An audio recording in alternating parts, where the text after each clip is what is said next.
大家好，我是思维熊，专注于快速讲解从秦朝到清朝的历史知识。开篇，我们从秦朝讲起。大秦帝国是中国封建社会的开始，而大秦的开国皇帝秦始皇嬴政更是闻名于世的超级历史明星。每个人心中都有探究明星隐私的欲望。要想了解秦国这个新兴封建制国家，了解嬴政和大秦的故事，还要从他的先辈秦孝公说起。秦孝公执政时期，商鞅在当时可是名人，他是地地道道的官二代，原名卫鞅，为魏国公族之后，后来被秦孝公封于商，后人称之为商鞅。商鞅从小志向远大，虽然家世显赫，衣食无忧，他仍然坚持闻鸡起舞，苦读圣贤书，最终修成正果，成了战国时期政治家、思想家、著名的法家代表人物。商鞅以当时的超级名人李李、吴起为偶像，学习劲头十足，尤其对法学抱有浓厚的兴趣，博览群书，博采众长，然后又拜当时的魏国丞相公叔痤为师，到魏国学习。在公叔痤的教导下，商鞅更加努力，专业知识比较扎实，经常得到老师的表扬。商鞅这样的学习精神，为他以后和秦孝公的亲密合作打下了理论基础。商鞅的刻苦学习精神和过人的天赋让导师公叔痤非常欣赏。在公叔痤临终时，他一再告诉魏惠王，商鞅以青出于蓝而胜于蓝，绝非池中之物，如果能用就用，实在不能用就一定要把它干掉。而魏惠王却觉得公叔痤是故意吹捧商鞅，不把他的话放在心上。商鞅在没有受到重用、怀才不遇的处境下离开魏国，去他国寻找赏识他的领导去了。自古有大志者往往惺惺相惜，商鞅在寻找伯乐，此时秦孝公恰好也在寻找千里马，商鞅便毛遂自荐。一番互相交流之后，秦孝公对商鞅惊为天人，认为此人就是自己寻找的千里马，决定让商鞅在秦国一试身手。经过短期磨合之后，秦孝公与商鞅抱定了共同志愿，为了秦国的繁荣富强，决定奉献自己的青春与热血。秦孝公是个具有民主意识的君主，国家如果有重大决策的时候，大臣们可以各抒己见。对孝公心存感激的商鞅在一次高层会议上提出，秦国要想富强，必须进行改革。但由于商鞅提出的这些制度大都触及到了许多贵族的核心利益，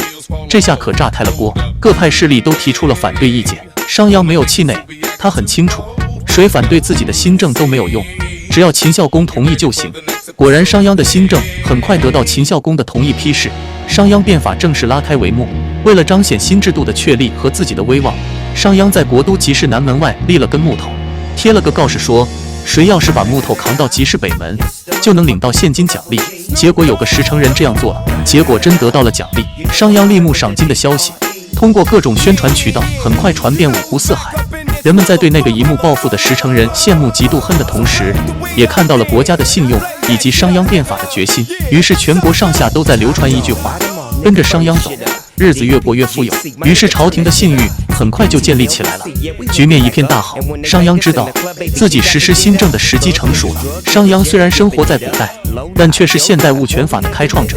他为了稳定民心，发展地主经济，他新官上任3把火中的第1把火就是承认土地私有，允许自由买卖。虽然这一规定使中国彻底形成了地主与佃户的剥削和被剥削关系，但这从法律上维护了封建土地私有制，破坏了奴隶制的生产关系，促进了封建经济的发展。其实商鞅还是现代企业分配制度的创立者，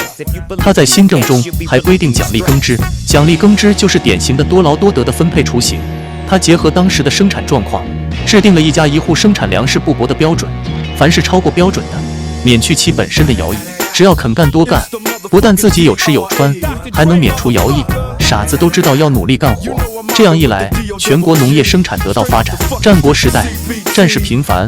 国家经济实力和军事实力的强弱是决定一个国家地位高低的基础。于是商鞅又制定了奖励军功的措施，只要在前线斩的敌人手迹多，将士的军功就大，国家按照军功大小封官赏地，哪怕是贵族没有立军功的也没有爵位，不能享受特权。为了自己和子孙的幸福，将士们都勇敢战斗，秦军的战斗力加强。要说商鞅还真是个全能型的天才，他不但在搞活经济和提高士兵战斗力方面想出了绝佳的点子，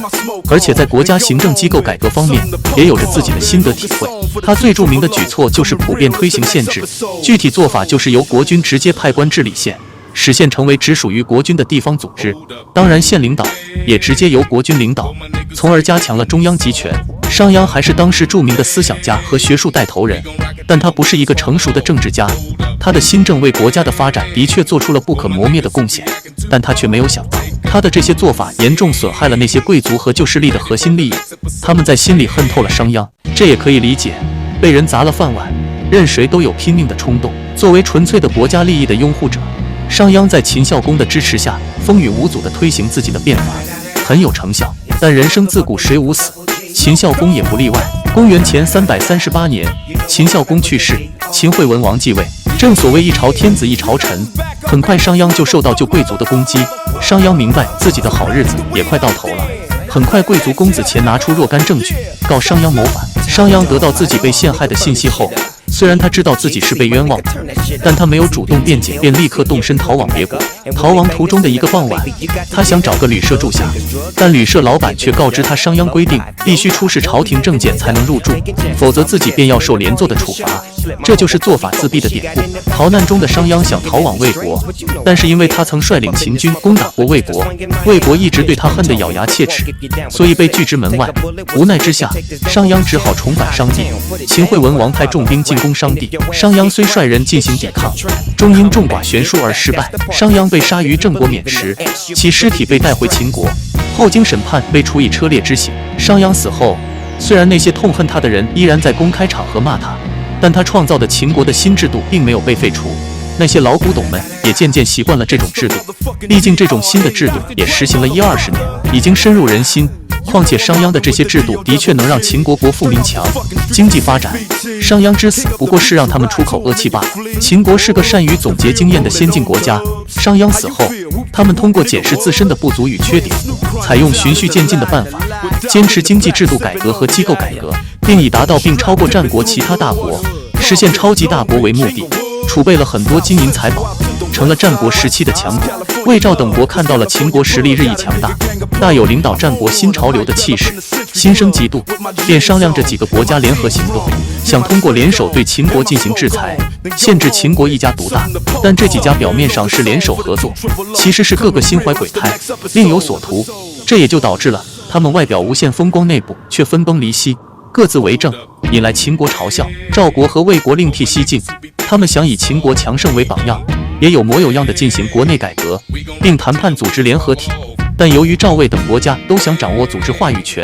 所以他们虽然共同合作，其实都有着自己的私欲，都想成为联合体的实际控制者。在这样的情况下，各国虽然反复折腾，但大国内部争斗不断，关系分分合合，合合分分。在这种背景下，春秋时期著名的合纵、连横出现端倪。合纵的最早发起人公孙衍与连横的代表人物张仪恰好同为一国人。公孙衍本来是秦国大良造，然而好景不长，秦惠文王却撤去公孙衍的职位，让给张仪来当。从此，公孙衍与张仪结下冤仇。